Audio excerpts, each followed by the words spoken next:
Bienvenue dans cette nouvelle vidéo de formation pédagogique.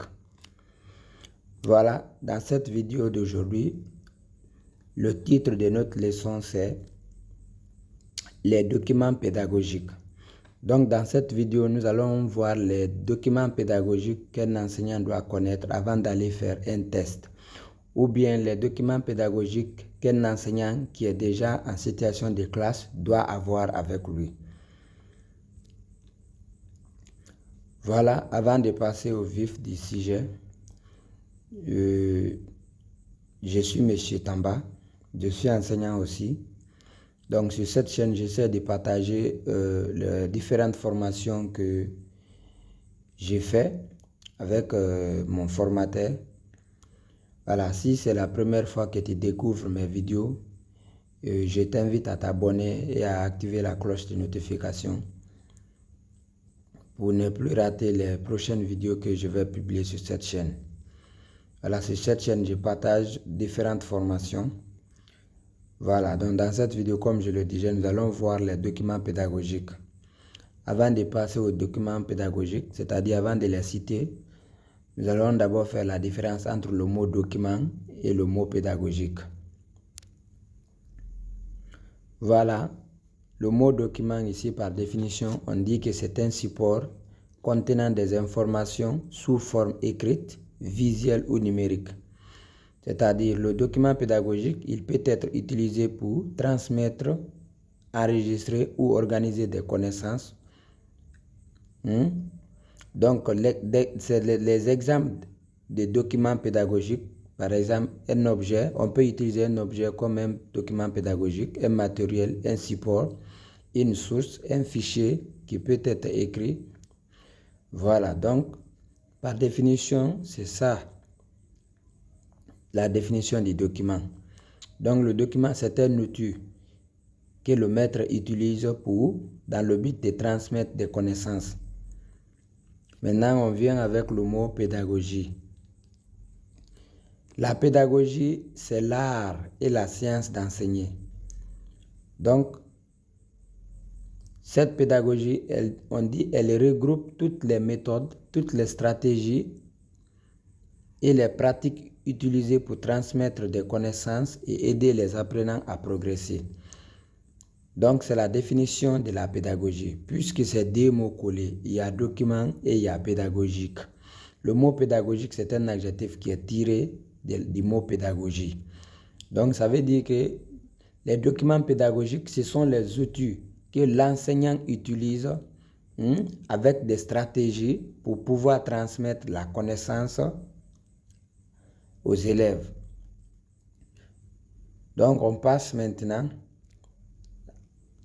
Voilà, ici, on dit les documents pédagogiques sont des documents qu'un enseignant ou une enseignante doit avoir avant d'être en situation de classe. On veut simplement nous dire ici que un enseignant qui est déjà en situation de classe, c'est-à-dire qui a déjà été recruté, il ne peut pas aller en classe directement, aller se mettre devant les élèves et enseigner s'il n'est pas en possession de ces documents. Car ce sont ces documents dans lesquels il va puiser ses leçons pour aller les enseigner. C'est pourquoi l'enseignant doit être en possession de ces documents. En d'autres thèmes, des documents pédagogiques, on dit que ce sont des documents qu'un enseignant doit savoir avant d'aller à un test de recrutement. Ici, c'est quand un enseignant va faire un test.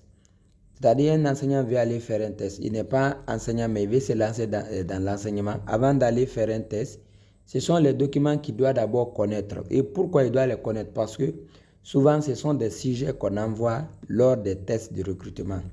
Donc, tu dois maîtriser ces documents par cœur avant d'aller faire un test de recrutement parce qu'il se peut qu'on t'envoie un sujet sur ces documents. Donc, assois-toi. Prends un cahier et un bic, note tous ces documents que je vais citer dans cette vidéo. Et pour cela, regarde cette vidéo jusqu'à la fin pour ne pas rater un document, car c'est très très important pour toi. Voilà, on passe maintenant.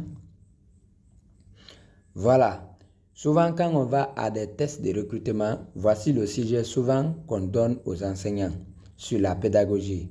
On peut leur dire, en vous servant de vos pratiques de classe, citez les documents pédagogiques qu'un enseignant doit tenir en classe. Après, on dit, après les avoir cités, classez-les par catégorie.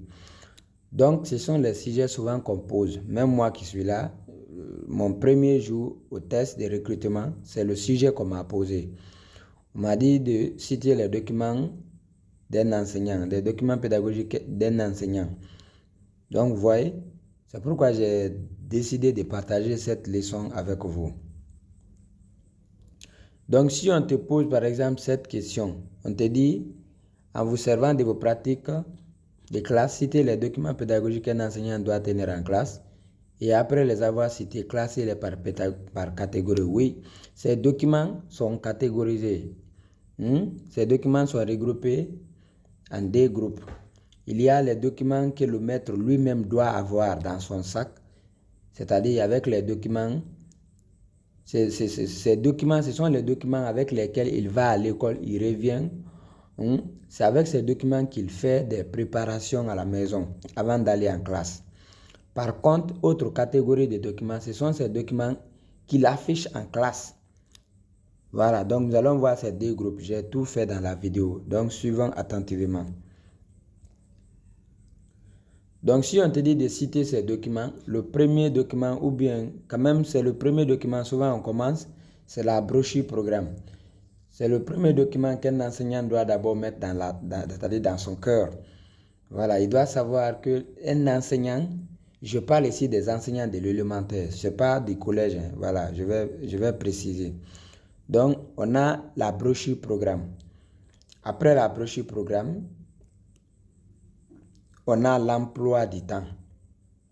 On a l'emploi du temps. Donc, l'enseignant doit travailler avec l'emploi du temps. Après la brochure programme, c'est l'emploi du temps. Après l'emploi du temps, il y a le cahier de préparation. Un enseignant doit avoir un cahier de préparation. Après le cahier de préparation, on a le cahier de roulement. Après le cahier de roulement, on a le cahier de directives pédagogiques. Après le cahier de directives pédagogiques, nous avons le cahier de banque de sujets. Après le cahier de banque de sujets, nous avons le registre d'appel. Il faut bien prendre les notes. Après le registre d'appel,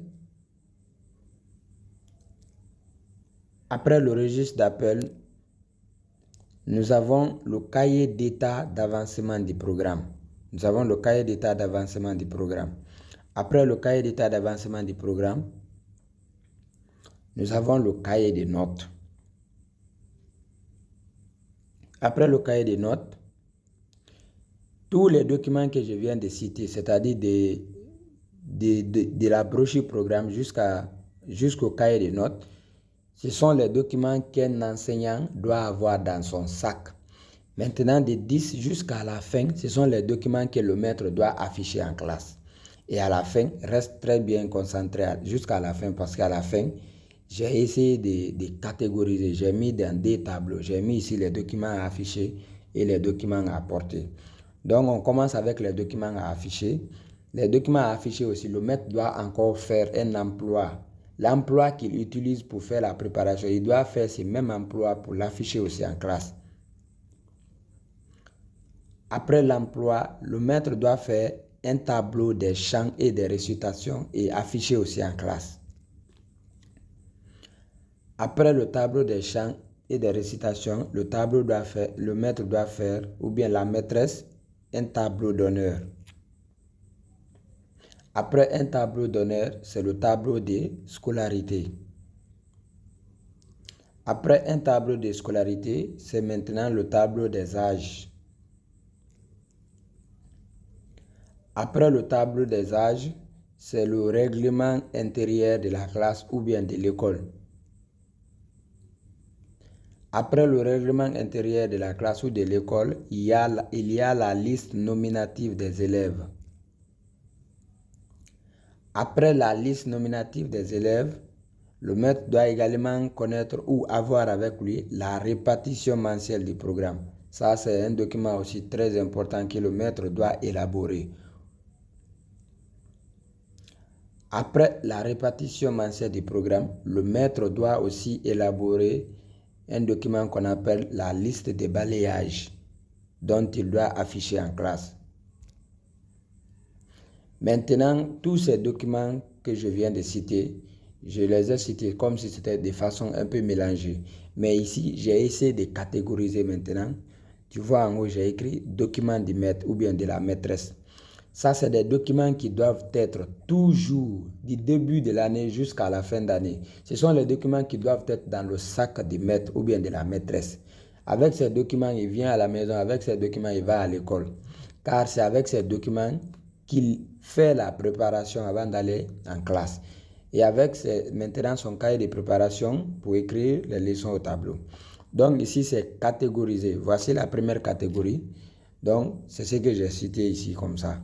La brochure programme, le cahier de préparation, l'emploi du temps, cahier de roulement, cahier de directives pédagogiques, cahier de sujets de composition, voilà, ou bien cahier de banque de sujets, le registre d'appel, cahier d'état d'avancement du programme et le cahier de notes. Ça, c'est le document que le maître doit porter.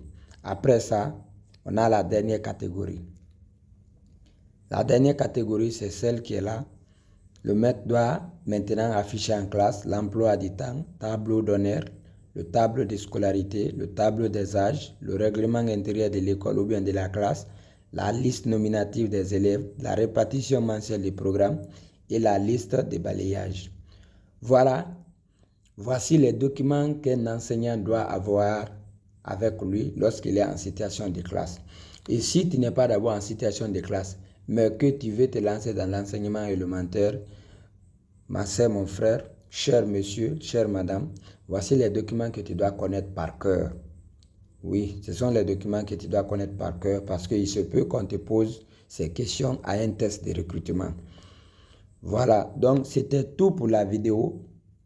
Si vraiment la vidéo vous a beaucoup aidé, j'ai besoin juste de vos commentaires. J'ai besoin que vous vous abonnez à cette chaîne et pour me soutenir en fait. Abonnez-vous à cette chaîne. Dites-moi c'est quel type de formation encore sur la pédagogie vous voulez aussi voir. Je ferai encore une leçon pour partager avec vous. Voilà, abonnez-vous à la chaîne, likez, c'est-à-dire aimez la vidéo, commentez, laissez un commentaire. Voilà, si la vidéo vous a vraiment aidé. Voilà, à bientôt dans une prochaine vidéo. En fait, c'est une deuxième vidéo que je fais comme ça là, parce qu'il y a déjà la première vidéo. Vous pouvez juste regarder, voilà, sur la chaîne là-bas. J'ai déjà mis une première vidéo. Voilà, mais c'est celle-là qui est plus un peu modérée, c'est-à-dire un peu bien arrangée, quoi. Voilà, merci, c'était tout pour la vidéo. À bientôt dans une prochaine vidéo. Merci pour le visionnage.